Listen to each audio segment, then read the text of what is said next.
Au cœur de l'immensité indicible et sans fin, là où le temps n'est qu'un concept non formulé, se déploie la source primordiale et souveraine, point d'incandescence absolue de toute l'existence. Ce n'est point un jaillissement terrestre ici-bas, mais le nexus de pureté métaphysique et totale. C'est ici, dans cette clarté, que siège le Père, figure d'origine et de fin pour chaque chose. Il est enveloppé d'une lumière qui est substance. La réalité spirituelle émane de sa seule présence. L'architecture de ce lieu sacré défile mentale, elle repose sur la volonté pure du seul géniteur.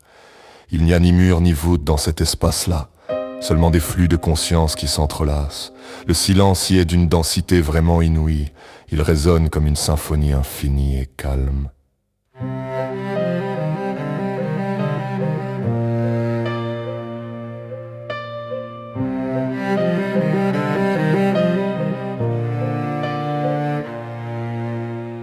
Ici, la matière n'existe pas encore dans le dur. Elle n'est qu'une intention dans l'esprit divin. Le trône du Père n'est pas un siège de métal, c'est la convergence absolue de toutes les forces. C'est le centre de gravité de l'univers unique, le point fixe autour duquel tout gravite sans fin. De cette assise invisible partent des vérités. Elles portent les lois immuables de chaque être. Chaque battement de ce cœur propulse la vie. Irriguant le vide de sa force créatrice pure, la lumière émanant de la source est sans égale. C'est un éclat total contenant les perfections. C'est le miroir de la vérité absolue et nue. Chaque illusion s'efface devant l'être unique. Autour de l'éternité résident les idées pures, piliers de lumière au sein du grand sanctuaire. La justice et la beauté y trouvent leur forme, bien avant de toucher l'univers manifesté là.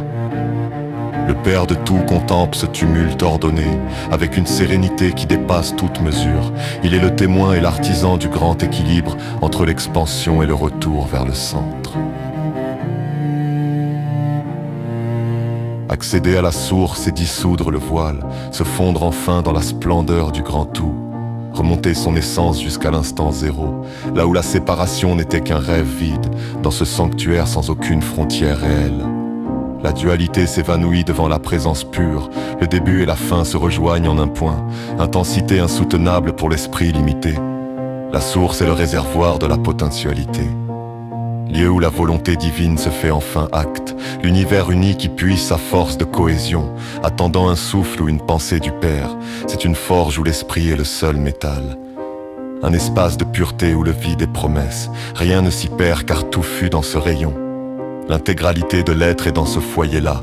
Ce lieu ne subit aucune structure imposée ici. Liberté absolue du vouloir face au grand néant. La souveraineté s'exerce par la seule évidence. Chaque parcelle reconnaît son foyer central pur. C'est un état de grâce permanent et sans fin. La conscience s'élargit aux confins de l'un. La source demeure au-delà de toute limitation.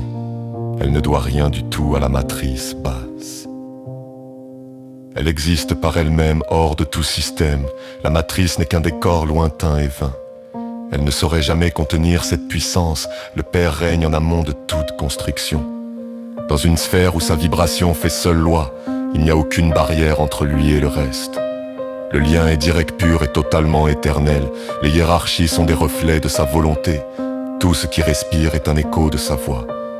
On n'y entre pas avec des mots ou des bruits. On s'y présente avec son essence dépouillée.